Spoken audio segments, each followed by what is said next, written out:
Look at example 12 problem. Write 2 log 3 plus 3 log 5 minus 5 log 2. దీన్ని మనం short ఫామ్లో రాయాలి. Now given that 2 log 3 plus 3 log 5 minus 2 log 2. Okay, దీన్ని ఇది ఏ ఫామ్లో ఉంది? n log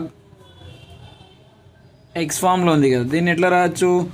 log x power ఎన్గా రాయొచ్చు దీన్ని. ఓకే, సో ఫస్ట్ దీన్ని ఈ ఫామ్లో రాసుకుంటే it will become log 3 square plus log 5 cube minus log 2 power 5 ఇది వచ్చేసింది కదా. సో ఫ్రమ్ ఈ రెండింటిని మనం ఎట్లా రాయొచ్చు? log x plus log y. Okay,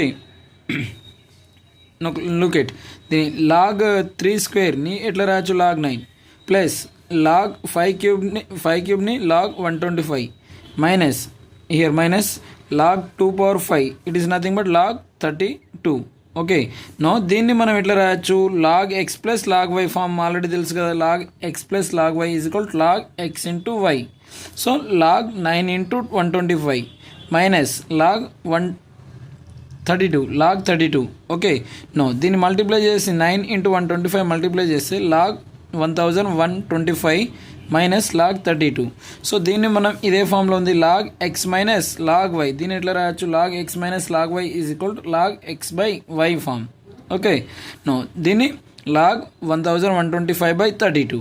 so final our answer is this one. Okay, do like, share and subscribe for more classes. Thank you for watching.